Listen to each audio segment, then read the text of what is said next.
같이 기도하겠습니다. 사랑하는 하나님, 온라인이지만 함께 모여 주님께 이야기하는 시간 주셔서 감사합니다. 이 시간 모인 저희가 함께 마음을 모아 주님께 기도드릴 때에 주님께서 이곳에 함께 해주시고 주님께서 두드리는 마음의 문을 활짝 열어 주님을 반갑게 맞이하는 저희가 될 수 있도록 도와주세요.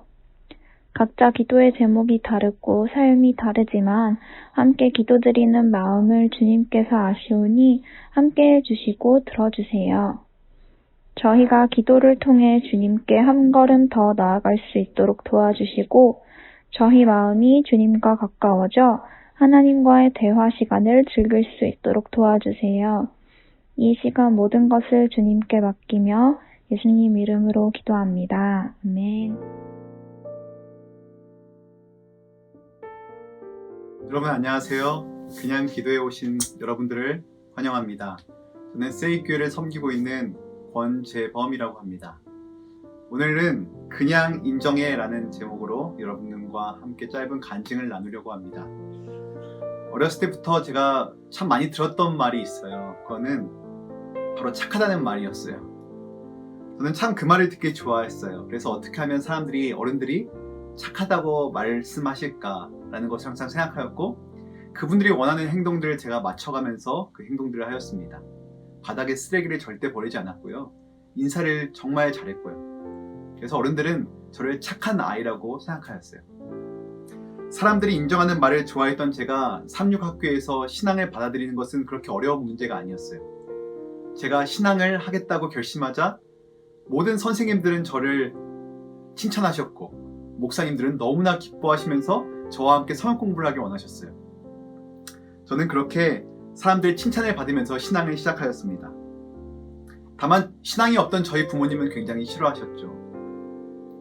저는 대학생이 되어서도 스스로 좋은 사람이라는 그 착각 그리고 그 프레임을 여전히 유지하였습니다. 아니 신학생이 되어서는 그 착하다는 그 생각이 정말 더 공고해졌던 것 같아요. 중학생 때부터 하던 재활원 봉사를 대학생이 되어서도 여전히 해나갔고요. 그 다음에 저는 그런 좀 착하고 또 스스로 괜찮은 사람이라는 생각을 계속 하게 되면서 그렇게 살지 못하는 다른 누군가를 비교하면서 저 사람보다 내가 좀 낫지라는 생각을 하면서 그렇게 좀 살았던 것 같아요. 죄인인 것을 알았지만 그래도 내가 같은 동급생인 저 친구가 좀 낫지 않은가? 라고 생각했던 것이죠. 또 사람들은 부모님은 신앙을 하지 않지만 부모님을 전도한 신학생 그런 저를 굉장히 높이 평가해 주었고 정말 과대 평가해 주었던 것 같아요. 저는 그것에 그 칭찬의 늪에 점점 더 깊이 빠져갔고요. 하지만 두 가지 사건을 경험하게 되면서 이런 저의 착각이 산산이 부서지게 됩니다. 첫 번째는 할머니의 투병 생활이었어요. 제 위로 누님과 형님이 계신데 둘 다 눈이 굉장히 크고 쌍꺼풀이 짙어요.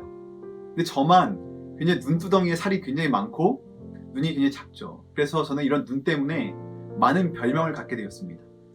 그 중에 아직도 제가 제 뇌리에서 잊혀지지 않는 별명이 있어요. 고등학교 때의 별명이었는데 신생아였어요. 제 얼굴이 신생아를 닮았대요. 특별히 제 눈이. 아직 눈을 뜨지 않은 그 아이의 눈이 말입니다. 근데 저는 그런 별명들을 들으면서 그렇게 성장했죠. 근데 제가 그런 눈을 갖게 된 이유가 있었어요. 저희 어머니는 저희 누님과 형님을 낳은 다음에 더 이상 아이를 갖길 원하지 않았어요. 근데 저희 할머니께서 이렇게 점을 보시고 온 다음에 그 무당이 꼭 셋째를 낳아야 된대요. 그 셋째가 저희 집에 큰 복을 가져다 줄 큰 인물이 될 거라는 것이에요. 그래서 꼭 어머니에게 셋째를 가져야 된다고 계속 말씀하신 거죠. 어머니는 시어머니의 성화에 못 이겨서 아이를 갖게 되었고 그 시어머니가 너무 미워서 시어머니를 매일 생각했던 것이에요. 그 결과였을까요? 저는 태어나자마자 모두 다 놀랐어요. 너무 할머니를 닮아 있어서. 그렇게 쌍꺼풀이 없고 눈에 살이 많으신 할머니를 저는 쏙 빼닮게 되었습니다. 할머니를 쏙 빼닮은 저를 할머니는 너무나 사랑하셨죠. 그래서 저를 항상 챙겨주셨고 막내인 저를 끔찍히 아끼셨어요. 그리고 부모님이 제가 유치원에 들어가면서 맞벌이를 시작하신 다음부터 할머니께서 저의 모든 것을 다 맡으셔서 케어해 주셨어요. 저희 유치원, 졸업식 다 할머니께서 저를 데려가셨고 또 저를 돌봐주셨죠. 저는 매일매일 잠을 할머니랑 잘 정도로 할머니를 좋아했어요. 그런데 그런 할머니께서 노안으로 이렇게 아프시게 되었고 병세가 정말 점점 더 진행되기 시작하여서 짧은 기간 치매를 앓게 되셨어요. 저는 신학생이었고 교회에서 전도사로 사역하고 있던 때였고 액트에서 심지어 간사도 하고 있었을 때였어요. 바로 하나님의 사랑을 설교하던 사람이었던 것이죠. 집에 누워 계시는 할머니를 이제 가족들이 돌아가면서 간병을 하였는데 그때는 바로 제 차례였어요. 치매에 걸린 할머니께서 이불에 이렇게 누워 계시다가 그만 소변을 보시게 되었어요. 저는 그 소변을 치우면서 할머니께 말했어요. 할머니, 소변이 매려우시면 저를 부르세요. 근데 또 얼마 지나지 않아서 할머니께서 또 소변을 보신 거예요. 저는 화가 났어요. 할머니, 저를 좀 부르시라고요. 그리고 할머니의 옷을 갈아입혀드리고 다시 다 치웠습니다. 근데 또 할머니께서 한 번 더 용변을 보신 거예요. 저는 화가 나가지고 할머니께 막 소리를 질렀어요. 할머니 바보냐고. 날 부르면 되는데 왜 이불에다가 이걸 써냐고. 그렇게 할머니를 돌볼 때마다 저는 잦은 짜증을 내면서 화를 내기 시작하였습니다. 그런데 놀랍게도 할머니는 그 아프신 와중에 사람들이 자신을 어떻게 대하는지 다 인지하고 계셨던 거였어요. 병세가 위독해서 병원에 계시던 때에 누님과 형님을 할머니는 항상 옆에 두기를 바라셨어요. 왜냐면 누님과 형님은 정말 제가 봐도 천사였거든요. 할머니를 지극정성으로 보살펴드렸거든요. 비록 그때 신앙이 없었고 예수를 믿지 않는 누님 형님이었는데 할머니를 사랑했던 거였어요. 근데 저는 신학생이고 유일하게 집안에서 신앙을 한다는 사람이었는데도 불구하고 제 안에 사랑이 없었어요. 그랬던 저를 할머니도 알아보셨고 제가 병원에서 할머니를 간병하려고 했을 때 한석호 반대하시는 거였어요. 난 제가 싫다.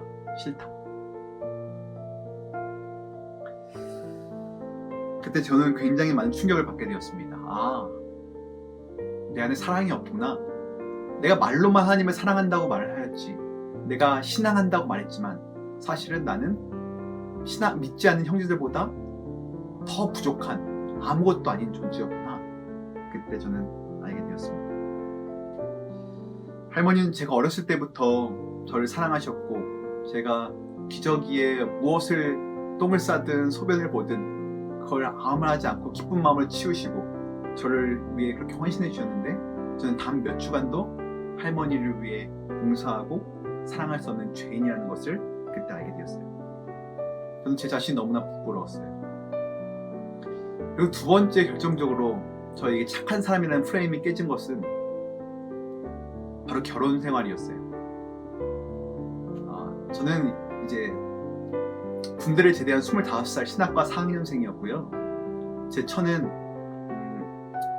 액트 생활을 하고 있던 22살의 팔팔했한 3학년 학생이었어요. 제 친구가 액트 활동을 하고 있었는데 그 친구가 지금의 제 와이프를 소개했던 것이었어요. 제 친구가 제 와이프에게 저를 소개할 때 이렇게 말했대요. 진짜 착한 애가 있어. 진짜 좋은 신학생인데 얘 꼭 만나봐. 후회하지 않을 거예요. 제 처는 완강히 부인했어요. 다시는 피아니스트가 될 거기 때문에 신학생을 만날 마음이 없었던 것이었어요. 근데 제 친구가 너무 좋은, 너무 착한 신학생이라고 계속 말하니까 제 와이프가 마음이 동해서 일단 한번 소개팅을 나왔던 것이었죠. 와이프는 제가 굉장히 착한 사람인 줄 알고 저와 결혼을 했어요. 연애하는 동안 5년 동안 저도 제가 착한 사람인 줄 알았고 와이프도 제가 착한 사람인 줄 알았을 거예요. 저는 아내를 정말 사랑한다고 생각했어요. 어떤 목사님께로부터 제가 결혼 전에 들었던 한 말씀이 있어요. 마태복음에 수고하고 무거운 짐진 자들아 다 내게로 오라 내가 너희를 쉬게 하리라. 그 목사님께서 이 성경 구절을 말씀하시면서 내가 그동안 인생의 수고와 무거운 짐들로 힘들게 살았던 당신을 이제는 쉬게 해줄게요. 그 집 나에게 줘요 라고 이렇게 말하면서 와이프한테 프로포즈 하셨대요. 얼마나 멋있는 고백이에요. 그런데 결혼한 지 얼마 되지 않아서 그 목사님이 이 말을 내뱉은 것을 굉장히 후회했대요. 이 말씀은 예수님만 하셔야 되는 말씀이라는 것을 그때 뼈저리게 느꼈대요. 사람은 절대 다른 사람의 짐을 대신 짊어질 수가 없다는 것을 그때 아셨대요. 아무리 사랑하는 사람이라도 그 사람의 짐을 대신 짊어질 수 있는 마음의 크기가 없는 거예요. 하지만 저는 속으로 생각했죠. 청년이었던 저는 그 설교가 제 귀에 별로 들어오지 않았어요. 아니 어떻게 이렇게 사랑하는데 그 짐 하나 져주지 못할까? 나는 할 수 있어. 그래서 저는 그 처에 모든 짐을 져줄 수 있다라고 생각하였어요. 그런데 제가 결혼한 후에 비로소 깨닫게 되었죠. 나는 아내를 사랑한 것이 아니라 바로 나 자신을 사랑해서 아내와 결혼했구나. 알랭드 보통이 말했듯이 저는 사랑이라는 그 감정을 사랑했을 뿐이었어요. 결혼 후에 임신한 아내가 치킨이 먹고 싶다고 이야기했어요. 치킨을 사서 맛있게 먹을 수 있는 거였잖아요. 절대 어려운 일이 아닌데 전 눈치가 보였어요. 저희 사택은 6층이었고 5층에 담임 목사님께서 사셨는데 담임 목사님은 육식을 하지 않으셨어요. 그리고 육식을 하는 거에 대해서 굉장히 부정적이셨죠. 그런데 저희가 치킨을 시키면 그 냄새가 엘리베이터와 그 복도에 다 진동하게 될 것이고 목사님은 제가 치킨을 먹는다는 것을 알게 되실 거라는 그 사실이 저에게 굉장히 두려운 마음으로 다가왔어요. 목사님이 나를 어떻게 생각하실까? 저는 어떻게 할까 고민을 했습니다. 아내에게 살짝 제 마음을 내비쳤지만 아내는 밤에 치킨이 너무 먹고 싶었던 것이었어요. 저는 결국 치킨을 샀습니다. 치킨을 엘리베이터로 갖고 오면 냄새가 배일까봐 이렇게 1층으로 내려가서 1층에서 치킨을 받아서 계단으로 올라왔어요. 6층까지 달려 올라와서 문을 열고 아내에게 치킨을 줬습니다. 거기까지는 참 좋았는데 제가 그만 치킨을 식탁에 놔두고 방으로 들어가 버렸어요. 문을 쾅 닫고 들어가서 이렇게 덩그러니 와이프만 식탁에 앉혀놓고 그렇게 저는 평생 후회할 일을 하고 말았습니다. 저는 속으로 생각했죠. 아마 이렇게까지 치킨을 먹어야 하나 꼭 5층에 목사님들이 계신데? 라고 생각하고 저는 화가 나서 그렇게 했던 것 같아요.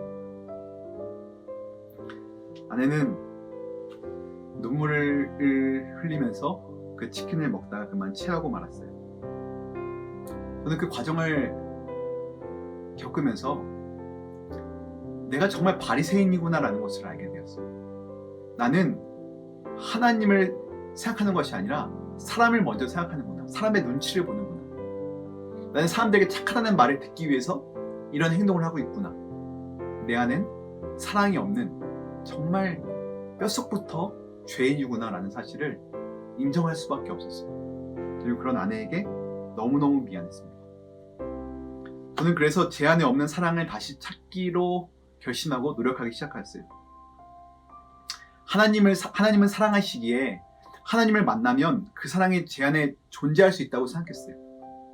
그래서 하나님을 어떻게 만날 수 있을까 기도하며 찾던 저는 집에 있는 시대의 소망을 다시 읽기 시작하였어요. 그 책은 하나님이 당신을 알게 하시기 위해 예수님을 이 땅에 보내셨고 우리가 그 예수님을 볼 때 하나님이 어떠한 분인지를 알게 된다는 것이 핵심 내용이었죠. 저는 내 안에 사랑이 없음을 고백했고 그 사랑을 찾기 위해 이 책을 계속 곱씹어 읽었어요. 그리고 전에 읽었던 것들이 전혀 새롭게 다가오기 시작했어요. 이 시대의 소망이라는 이 책에는 이타적인 사랑들로 가득 기록되어 있었어요. 저는 시대의 소망을 읽고 또 읽고 계속 읽었어요. 그리고 1년에 3번 영업 후 읽게 되었습니다. 그러자 하도 많이 읽으니까 책을 읽을 때 이제 예수님의 표정, 눈빛, 음성이 어떠한지가 막 상상이 되면서 그 책이 읽혀지기 시작하였어요. 저는 주님께 고백했어요.